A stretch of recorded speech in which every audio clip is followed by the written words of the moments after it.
क्या हुआ जब कैलाश पर्वत की गुफा में दिखा 1500 साल पुराना रहस्यमय साधु। देखने वालों के भी पैर कांपने लगे।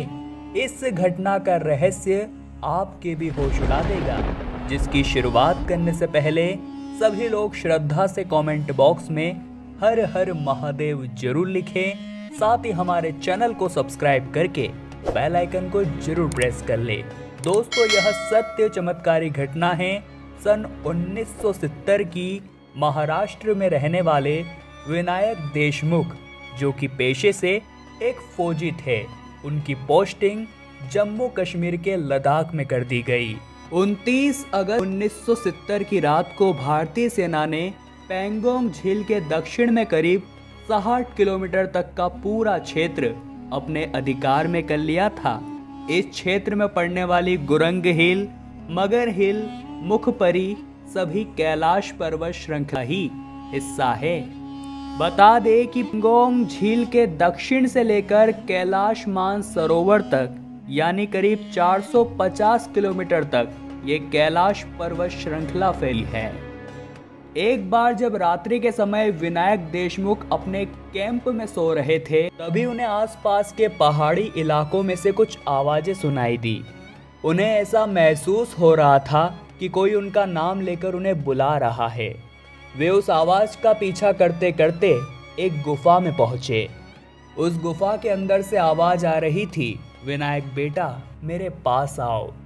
और जब वे उस गुफा के अंदर पहुंचे तो वहां का दृश्य देखकर उनके होश उड़ गए। उस गुफा के अंदर एक बहुत ही रहस्यमय साधु बैठे हुए थे, जिनकी उम्र तकरीबन 1500 वर्ष लग रही थी। उन्होंने विनायक से कहा कि उस ओर जो मेरे ओढ़ने का वस्त्र रखा हुआ है वो मुझे ला कर दो। विनायक ने उन्हें वह ला कर दिया, जिसके बाद बाबा ने विनायक से कहा कि आज रात तुम इसी गुफा में रुकना। तब विनायक ने कहा कि मैं यहाँ पर नहीं रुक सकता, क्योंकि मुझे सुबह ही ड्यूटी पर तैनात होना है।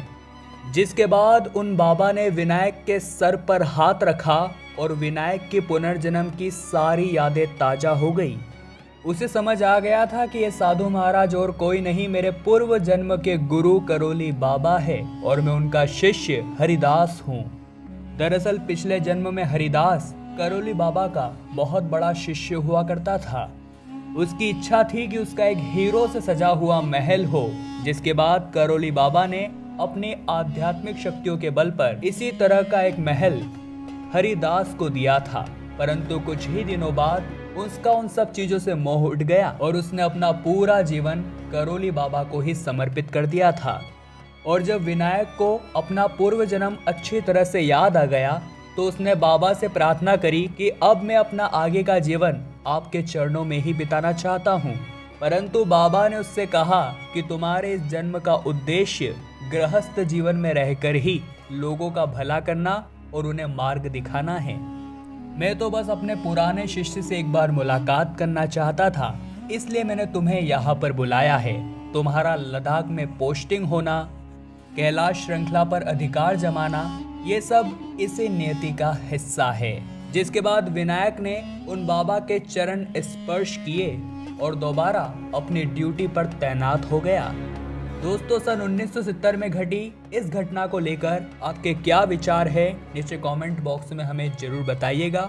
वीडियो लाइक जरूर करें और चैनल को जिन भी लोगों ने सब्सक्राइब नहीं किया है, सब्सक्राइब करके बेल आइकन को जरूर प्रेस कर ले, ताकि आपको सदैव ऐसी चमत्कारिक वीडियोस देखने को मिलती रहे। अभी के लिए आप सभी दर्शकों को हर हर महादेव।